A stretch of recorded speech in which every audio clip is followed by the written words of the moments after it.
Yo, what's up guys? And we're back with another Ragnarok the New World game content dito sa ating channel. But yeah, before we proceed guys, please don't forget to follow and like all of my uploads po dito sa TikTok channel ko. And sa subscribers ko naman po sa YouTube, please don't forget to like and subscribe po on my YouTube channel for more uploads tayo guys, for more game contents. So ayan mga bro, since Archer na tayo ngayon, Hunter na tayo ngayon, so, nagsabi naman ako last time guys, 'di ba, sa previous content ko, which is yung sa Gunslinger build ko, na mag-switch ako to Archer. So, ito na 'yan mga bro. So, I'm playing Archer for how many days na ba? For I think 5 days na ata ngayon. And so far, goods naman to si Hunter para sa akin. Right now, mas malakas siya for me when it comes sa DPS kesa kay Gunslinger na Gatling gun.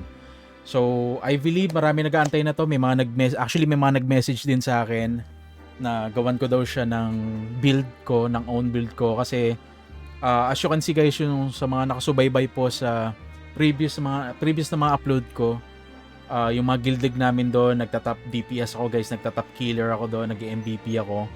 So, wala tayo sugarcoat guys. So, ito yung naging build ko doon. So, start na tayo guys. Guys, FYI lang ha, before we proceed guys, yung build po natin is basically ADL to na Hunter or Archer. Okay? So, start natin guys with our main stats. So, our main stats guys is currently, nakafocus tayo sa AGI talaga. Ayan, as you can see, we have 91 AGI. And then, the rest, naglagay tayo ng 20 dex and yung natira is a luck. So, I think, i-stop ko muna yung dex dito and I'll put some luck. Pag nag-level pa tayo na nag-level, ilalagay ko muna sa luck.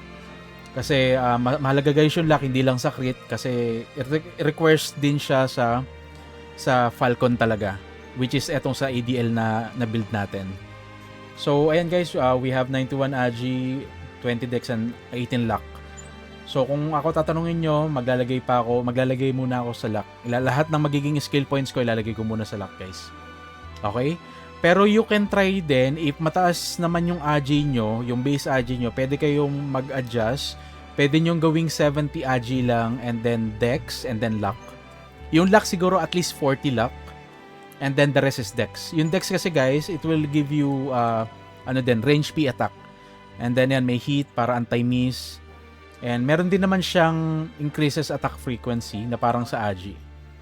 Hindi ko lang alam kung paano siya nag-work, pero for me kasi, 'di ba, alam naman natin ng AGI, mas siya yung nagbibigay talaga ng attack speed din sa attacks nyo, kahit sa skill kasama siya.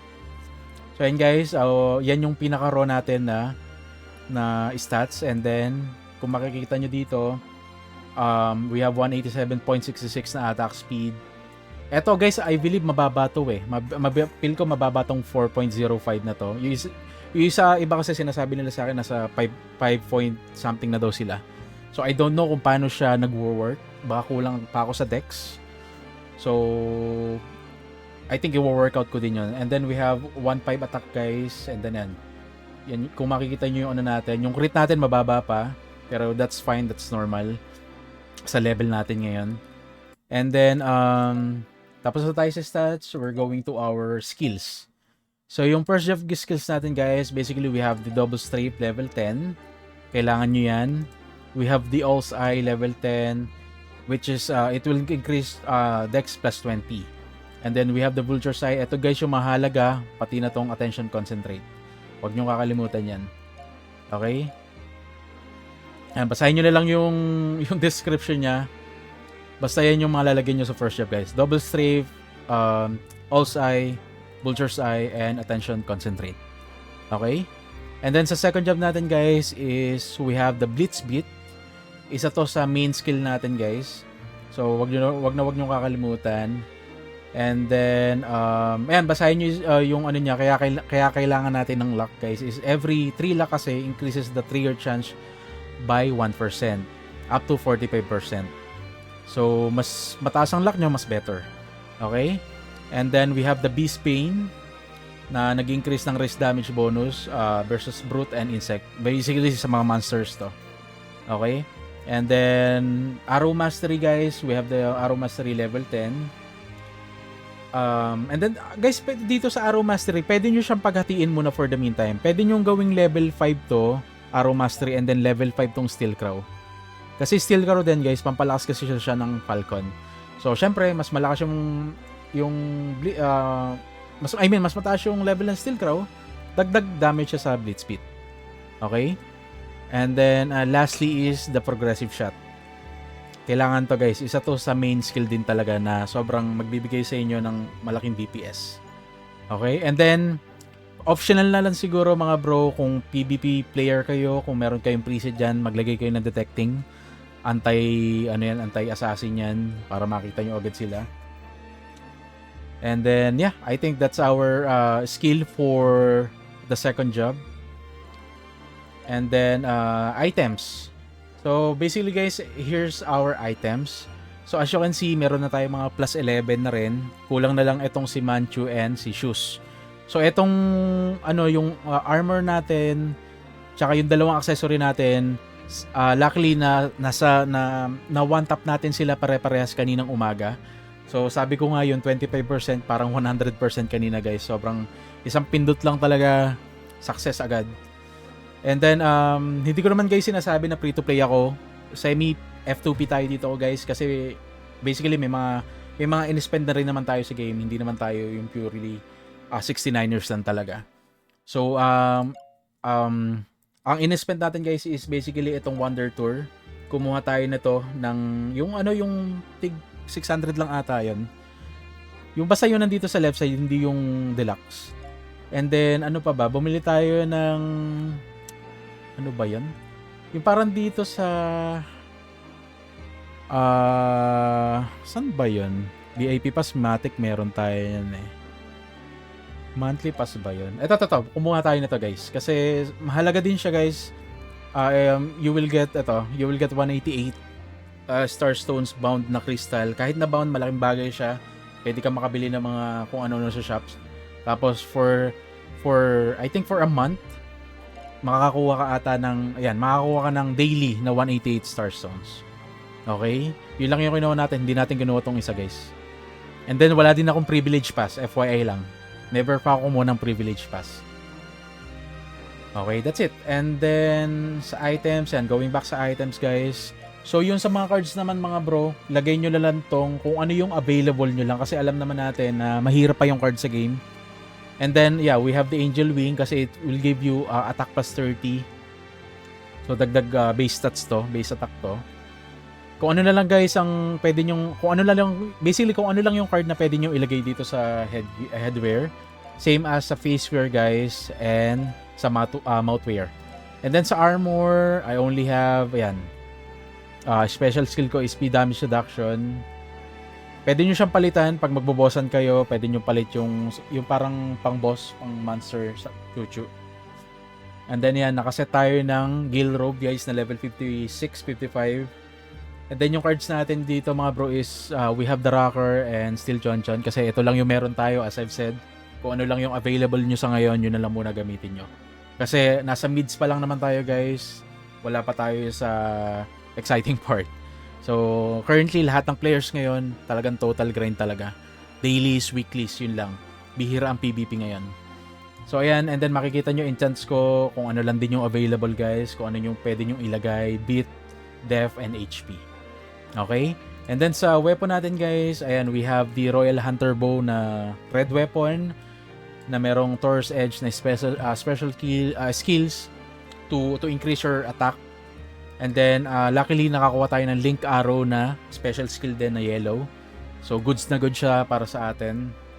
And then, sa enchant naman, guys, kumuha tayo nito, mga bro, yung Fame Bow na gem. Yung binibili na daily na 200 pesos sa shop. Para ma-activate natin yung bonus stat niya na Dex plus 1, Attack plus 8, Attack Speed bonus 0.4% and max HP 0.5%. Hindi ko nga alam kung tama itong ginawa ko mga bro. Pero kasi for me ito yung pinaka the best na enchant eh. Kaso kailangan mo kasi dito is i-increase mo yung level nitong orange na gemstone which is mahal ata. And mabibili mo lang siya via via daily pack. So medyo magastos siya mga bro. So if ano kayo, nasa inyo naman yan kung gagastos kayo or what.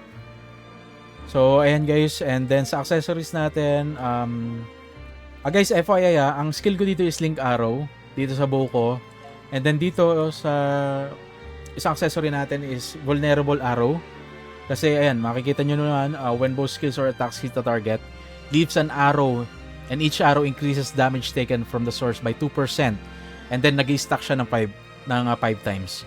So malaking angat siya, malaking increase siya sa damage pag binanatan nyo yung kalaban nyo or yung monsters. And then dito sa kabila guys, we have the Keen Falcon level 3. Ayan, basically pampataas siya ng chance na mag-trigger yung Blitz Beat natin to deal more damage. Okay?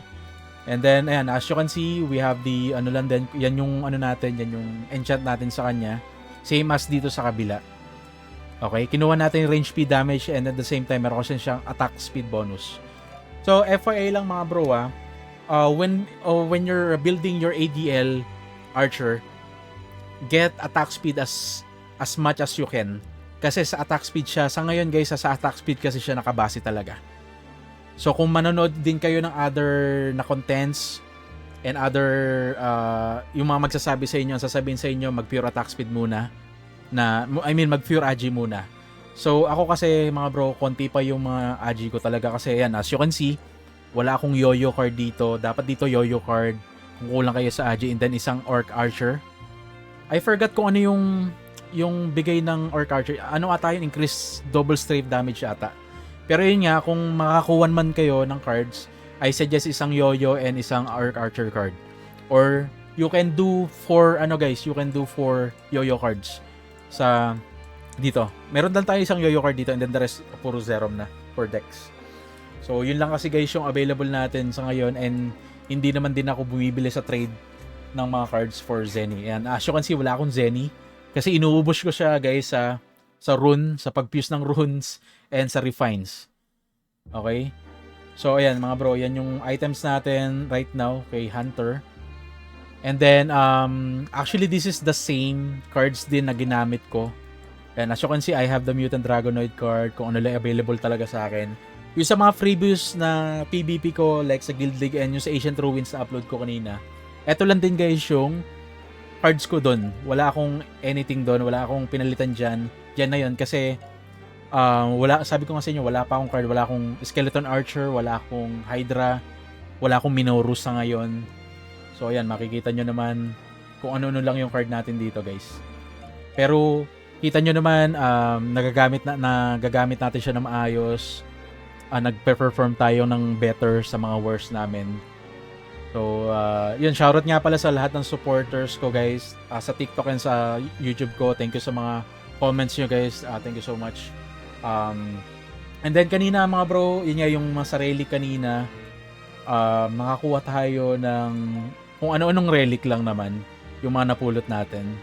Pero may pinapriority kami dito kasi di ba ayan to. May agi kasi siya. So ito yung naka-heart sa akin para if ever man magka-stock, ito yung bibilin ko. Kasi ayan, makikita nyo, meron siyang agi plus 3 pag nagsuot ka ng dalawang ganyan. Kasi nga, priority ko ngayon is pure agi talaga. Agi as much as I can, yun dapat ang kukunin ko. Pure agi talaga na stats. And then, what else ba guys? Sa rune engine ko mga bro, basically I have this one. So, ang gagawin ko kasi dito guys is kukumpletuhin ko tong green. Para makuha natin yung all stats na plus 15 and attack speed na 8%. So, ayan, kung makikita nyo, naka-4 lang ako na green. So, meron ako ditong dalawang nakuha na tig-dalawa yung green na ito, yung dalawa na to. So, kailangan ko pa ng isa. Kailangan ko pa ng isang green na ganyan, na kahit na rare, na epic lang. Basta ma-kumpleto lang natin itong 3, itong total na 7 na green dito. Na green circle. Okay, yan yung rune natin dyan guys. And then, what else? Sa pets natin mga bro, basically, ang nakalagay lang sa akin pag PvE is itong 4 na SSR. Pero pag PvP kayo guys, I suggest, tanggalin nyo tong si Don or si Das. And then palit nyo si Garm guys. palit nyo si Garm kasi good si Garm, parang nagbibigay siya ng freeze effect, something like that. And then itong si Alice, nagbibigay din siya ng shield effect, parang ganun. So that's for the pets. And then what else? Sa foods naman mga bro, yan, as you can see, gumagamit tayo ng awakening pots. I mean concentration pots pag kailangan na kailangan, lalo sa mga runs na mahalaga. And then authority badge. We have this pots yung pampalas ng plus 50 attack ata to. Ito. Yan, ginagamit natin yan sa foods. And then we have the Agi, Luck, and Dex foods, guys. Saan sila nakukuha? Basically, pupunta kayo sa live jobs nyo. Yan, ika-craft nyo siya, guys. Yan o, ika-craft nyo siya. So, kailangan niya ng energy. Yan o. Pang-craft niyan, pang-kuha. Saan ba siya nakukuha? By gathering siya, guys. Nakukuha siya by gathering. And then, dito yung Agi. Yan. Meron akong pero marami pa kasi ako kaya hindi ako nagka-craft pa. Sinisave ko siya for future. Ano pa ba? So, ano pa ba guys? May nakalimutan ba tayo? I think this is our build lang naman. Wala namang, hindi pa naman siya ganun guys kakomplikado kasi sabi ko nga nasa mid-earlys pa rin. So ayan, as you can see, we're currently level 65. And then mamaya for sure mag-66 tayo. Magle-level 66 tayo and for sure etong job natin magiging 37. So malapit na tayo mag-sniper guys. Konting-konti na lang. Magkakaroon na tayo ng true sight, tataas palalo yung stats natin. So, ayan, excited tayo sa nagiging progress ko dito sa Archer's Hunter ko, guys. So, sana nag-enjoy kayo mga bro. Guys, ano pala, lastly, munti ko na makalimutan. So, sa skills natin mga bro, basically, ang naka-auto-attack sa akin is ito. Etong basic attack natin, etong si, ano bang skills to? Progressive shot, etong si double strafe, and then si Blitz Beat, and then lastly si Attention Concentrate, guys. Yan lang ang mga naka-auto sa atin talaga. Okay? Pero pag grinding tayo, example, nag-grind na lang kayo sa labas, like wala na kayong combat power, nag-grind kayo for achievements, ang gawin nyo, off nyo na lang tong tatlong skill. Tira nyo to si Attention Concentrate para hindi kayo malakas sa SP pots pag nag-grind. Okay? So, yan guys, I think we're all set and I do hope na nag-enjoy, na natuto kayo dito sa simpleng build natin para kay Archer sa mga gustong maglaro dyan ng Archer. This is the current build, this is the current meta guys. Hindi yung Trapper. So, this is the current meta which is the ADL, Blitz Beat build. So, I do, yan guys, please don't forget to follow and subscribe me on my channels, okay? And I think I'm all set guys, and thank you so much for watching. See you on the next one guys. Bye bye for now.